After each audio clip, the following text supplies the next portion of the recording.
أعوذ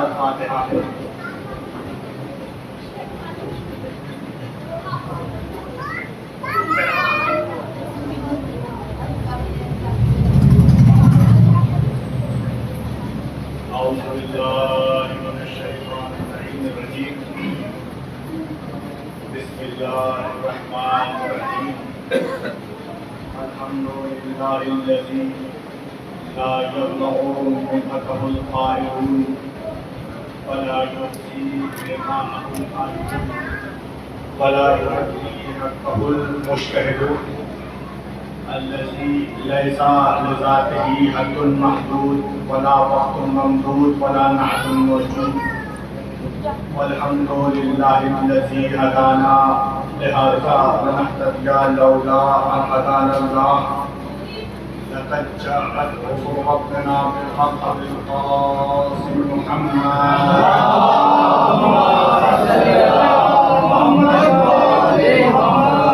الصلاة والسلام والتحية والإكرام على أهل بيته الطيبين الطاهرين المعصومين المنتخبين المنتجبين ولعنة الدائمة على أعدائهم من الآن إلى قيام يوم الدين أما بعد فقد قال الله تبارك وتعالى في كتابه الحكيم وقوله الحق بسم الله الرحمن الرحيم جاء الحق وزهق الباطل إن الباطل كان زهوقا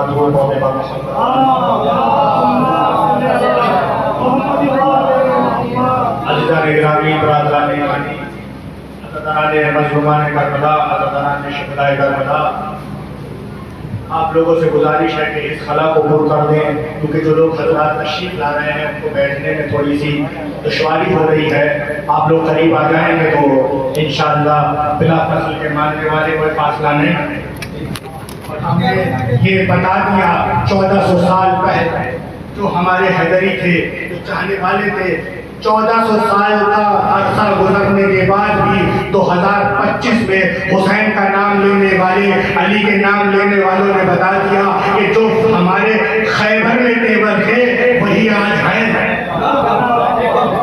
یعنی ہمارے تاریخ گزرتی جائے گی زمانہ گزرتا جائے گا لیکن نہ شجاعت میں فرق ہوگا نہ تیور میں فرق ہوگا نہ کمال میں فرق ہوگا نہ کردار میں فرق ہوگا جس کردار جس جذبے سے نبی نے کہا تھا کہ کل علم اس کو دوں گا جو کرار ہوگا غیر فرار ہوگا وہی آج 2025 میں خامنائی نے دکھا دیا کہ دیکھو کرار بھی ہم ہے غیر فرار بھی ہم ہے تم چپ جاؤ گے ہم ظاہر ہو جائیں گے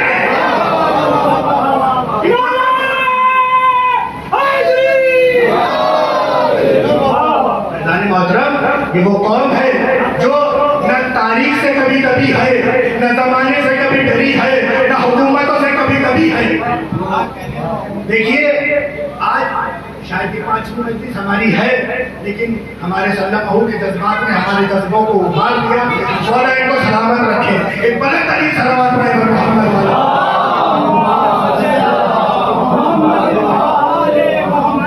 سارے گرامی کیا خوب پڑھ دیا پہچان جو ہوگی تو وہ تبرزے کی تلوار سے ہوگی بے شک میں مسلسل اپنی بات میں 4 کرداروں کی بات کر رہا ہوں کہ دیکھیے کریکٹر مزاج 4 ہے پہلا مزاج معصوم مزاج دوسرا مزاج ضدی مزاج ہٹ دھرم مزاج اور تیسرا مزاج متنوع مزاج ہمیں لگنے گرامی جو میں متنوع مزاج ہے اس کی بات نہیں کرتا دیکھیے آسان لفظوں میں کہوں تو متنوع مزاج وہ ہے کہ جس کو ہم کہتے ہیں کہ ہر دیش کا چمچہ یعنی ہر دیش کا چمچہ یعنی اس کا مزاج ایسا ہے کہ ہر جگہ فٹ ہو جاتا ہے اس کا مزاج یہ ہے کہ یہ ہر جگہ فٹ ہو جاتا ہے یہ ہر جگہ فٹ ہو جاتا ہے یعنی اس کے اندر اتنی نرمی ہے کہ کسی بھی تیل میں ڈال دو یہ چمچہ وہاں چلنے لگے گا گرامی اسی مزاج کو ہم کہتے ہیں منافق مزاج میں کیا کہہ رہا ہوں یعنی منافق جو ہوتا ہے وہ ہر صف میں بیٹھ جائے گا ہر جگہ فٹ ہو جائے گا کیوں کیونکہ اس کا دل کچھ اور ہوتا ہے کردار کچھ اور ہوتا ہے بتانے کے اس کا دل کچھ اور ہوتا ہے، کردار کچھ اور، اور تاریخ گواہ ہے کہ اسلام کو سب سے زیادہ اس منافقت نے نقصان پہنچایا۔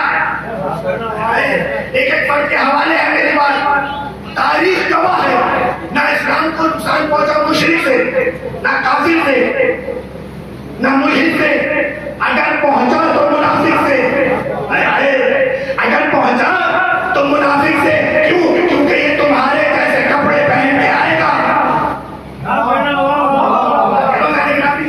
یہ تمہارے جیسے کپڑے پہن کے آئے گا۔ بھائی حسین نے اپنے حج کو حسین نے عمرے میں کیوں بدلا؟ کیونکہ انہی حاجیوں میں کچھ چاقو چھپائے تھے، کچھ چاقو چھپائے تھے، کہ جو منافق ہوگا وہ تمہاری طرح حاجی کا بھی کپڑا پہن کے آئے گا، نمازی کا بھی پہن کے آئے گا۔ تو کرے کیا؟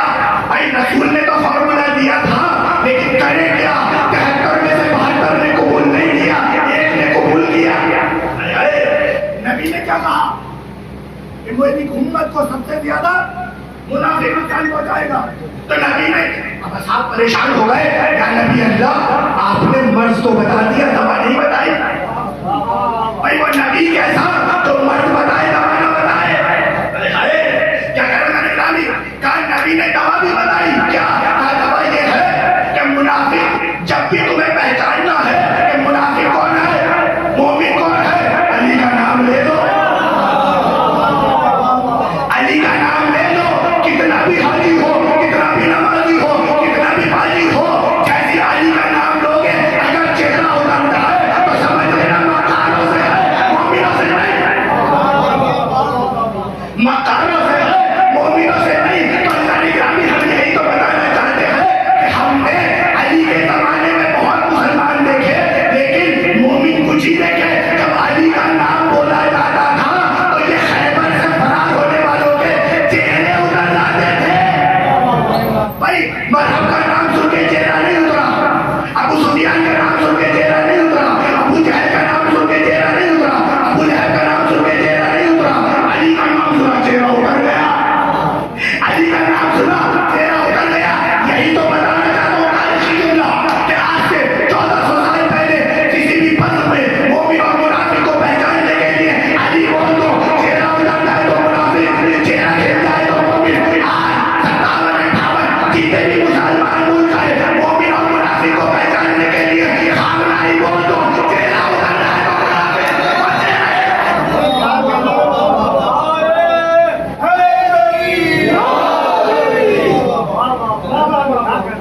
یہ تو منافق ہے، اسرائیل بولو گے تو خوش رہیں گے، نتنیاہو بولو گے تو خوش رہیں گے، لیکن جہاں تم نے قاسم ابن سلیمانی کا نام لیا،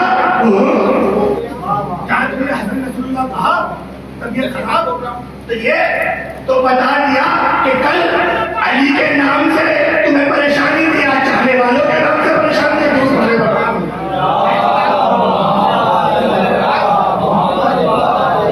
اور قرآن نے کیا کہا؟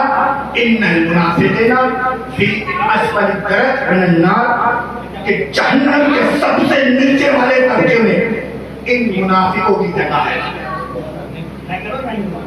یعنی اسفل، یعنی اللہ نے کیا کہا؟ اسفل یعنی سب سے نیچے، جس کا تصور کوئی نہ کر سکتا، اس میں منافق کو دیکھا اور تلا جائے گا۔ سمجھ رہے ہیں میرے؟ کیوں؟ کیونکہ اس نے سب سے زیادہ مسلمان اور اسلام کو نقصان پہنچایا ہے۔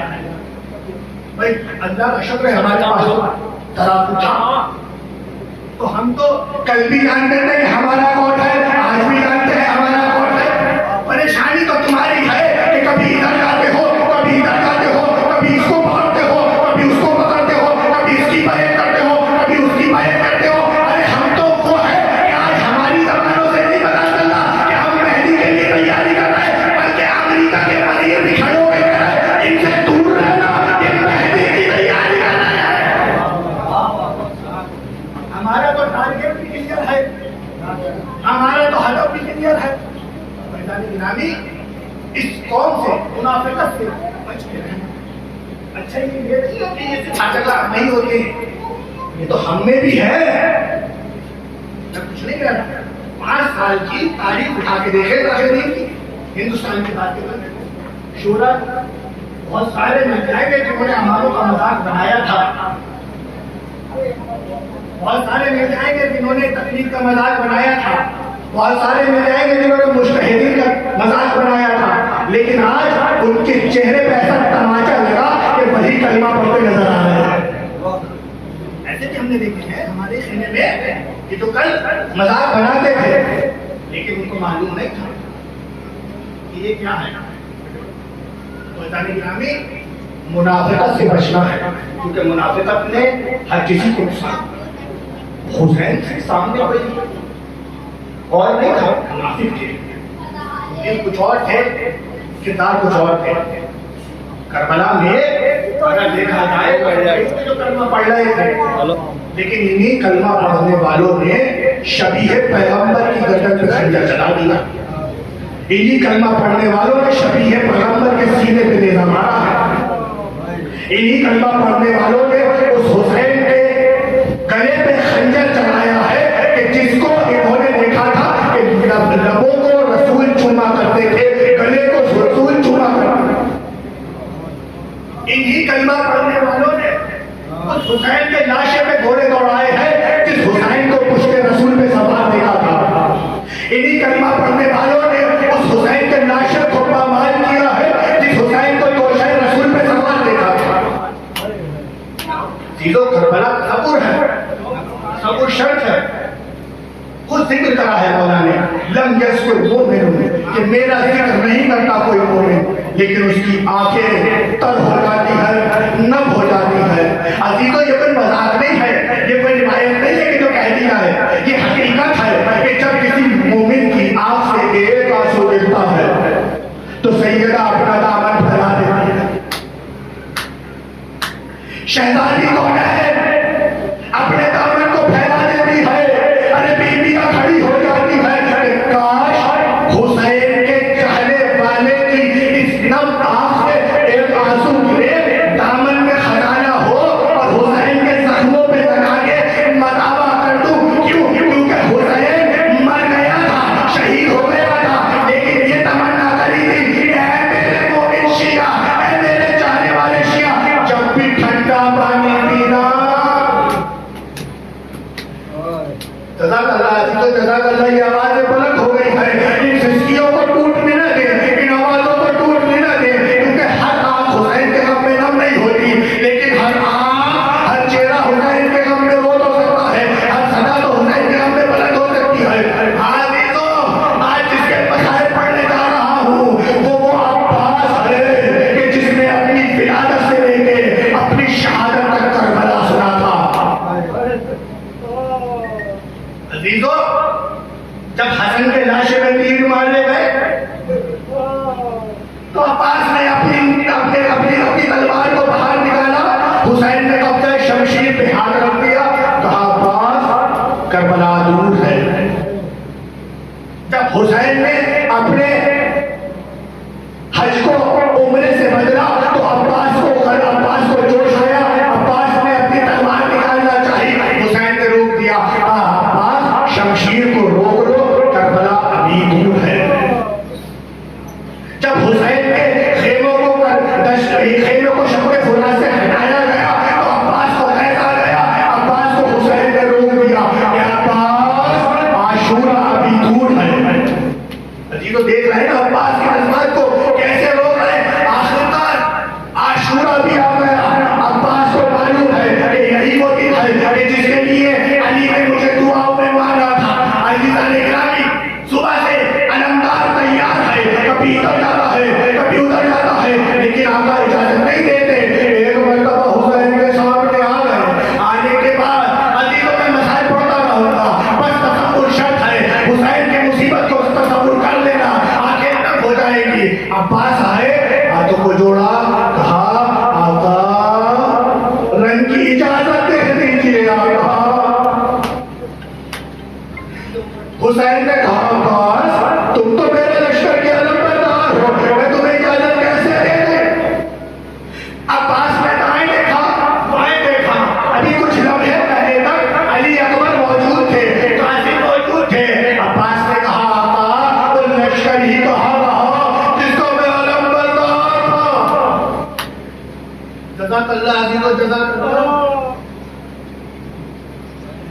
وہ لشکر کہاں رہا؟ آدھی تو ایک مرتبہ مولا عباس نے جب اجازت طلب کی تو امام حسین کی نگاہ خوش مشمئزے پہ گئی، مشمئزہ اٹھایا، عباس کو دیا، کہا میرے غازی بھائی اگر جانا چاہتے ہو تو پہلے مشمئزے میں تھوڑا پانی لے آؤ، یہ بچے آپ نہ ہو رہے ہیں، یہ بچے پیاسے بلک رہے ہیں۔ آدھی تو عباس نے مشک کو اٹھایا، عزیزو جانتے ہو کہ جب حسین پر روتے ہو تو کچھ بیویاں یہاں پر آتی ہے، اس میں چھوٹی بچی بھی ہوتی ہے، اور جب وہ رونے والوں کو دیکھتی ہے تو اپنی پھوپھی سے پوچھتی ہے ان کو کوئی تعزیانہ مارنے والا نہیں ہے، ان کو کوئی تماچے مارنے والا نہیں ہے؟ اے میری پھوپھی میرے رخسار پر تو آج بھی نیل پڑے ہوئے ہیں، جب بھی میں روتی تھی اپنے بابا کو تو کوئی تعزیانہ مارتا تھا، کوئی تماچے مارتا تھا، میرا کیا قصور تھا؟ آج بھی تو بیوی کہتی ہے یہ وہی قوم ہے جو میرے بابا پہ رونے کے لیے خلق ہوئی ہے۔ آج بھی تو عباس کو اجازت ملی، عباس نے مشق دی، فرات کی طرف گئے، بڑی کمال کی جنگ کی، مشق کو پانی سے بھرا لے کے واپس آ رہے تھے، حسین جنگ دیکھ رہے تھے، حسین نے کیا دیکھا؟ علم تیزی سے خیمے کی طرف آ رہا ہے، حسین نے ہاتھوں کو بلند کیا، لیکن ایک مرتبہ علم نے گردش کرنا شروع کی، جو علم نے گردش کرنا شروع کی حسین کا چہرہ بدل گیا، حسین کا رنگ متغیر، حسین نے کیا دیکھا؟ علم نے دائیں طرف سے بائیں طرف گردش کی ہے، ایک مرتبہ بائیں سے علم جھکنا شروع ہوا ہے، ارے حسین دوڑے کہہ رہے ہیں یا اخی بعد الخوف والدنیا، اے میرے اخی، اے میرے بھائی، تیرے بعد اس دنیا پہ خاک ہو، اے عباس، اے عباس۔ عزیزو تاریخ بتاتی ہے حسین ٹکرا کے گر گئے، خالی ہاتھ نہ اٹھے، ارے زہرا کا لال عباس کا بازو تھا، سینے سے لگایا، دوسری ٹھوکر کھا کے پھر گرا، دوسرا ہاتھ سینے سے لگایا، ایک مرتبہ کیا دیکھا؟ عباس کربلا کی ریت میں تڑپ رہا ہے۔ حسین نے کہا میرے بھائی تڑپ رہے ہو؟ پہلی بار ایسا ہوا کہ آپ کے استقبال میں میں کھڑا نہیں ہو سکتا۔ خدا رحم کرے گا وہاں پر جو حسین کے غم میں بلند ہوتی ہے۔ عزیزو گھٹ گھٹ کے نہ رو، حسین پہ ایسے رو جیسے ایک بوڑھی اپنے جوان پہ روتی ہے، حسین پہ ایسے رو جیسے ایک بہن اپنے بھائی پہ روتی ہے، حسین پہ ایسے رو جیسے ایک ماں اپنے بیٹے پہ روتی ہے، کیونکہ حسین نے زہرا نے اپنے حسین کا غم دیکھا ہے، زینب نے اپنے بھائی حسین کا غم دیکھا ہے۔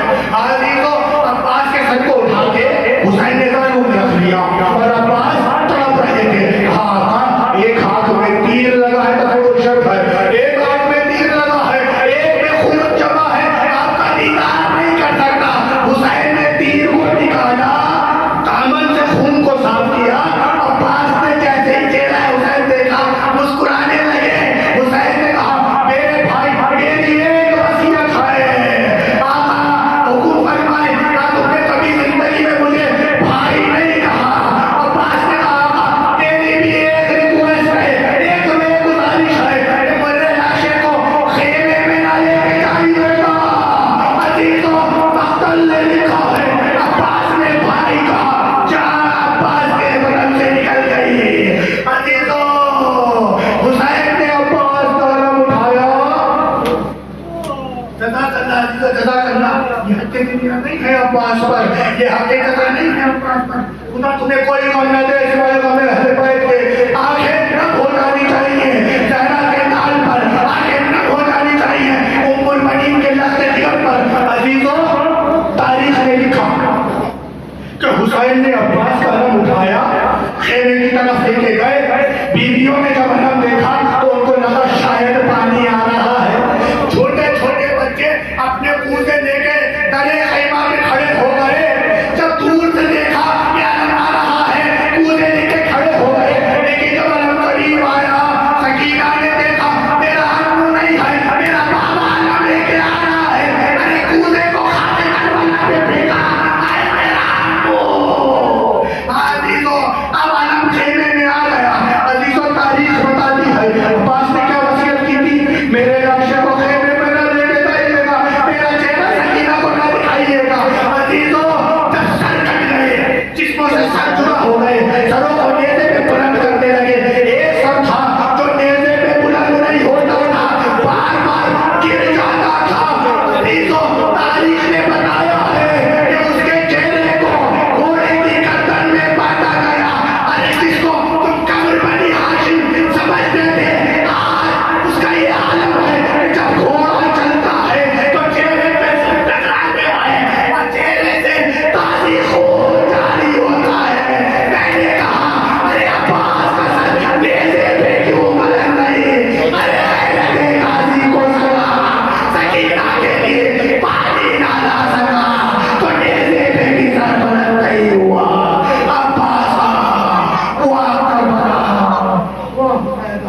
سيعلمون الذين ظلموا إن لله وإنا إليه راجعون. ماتم حسین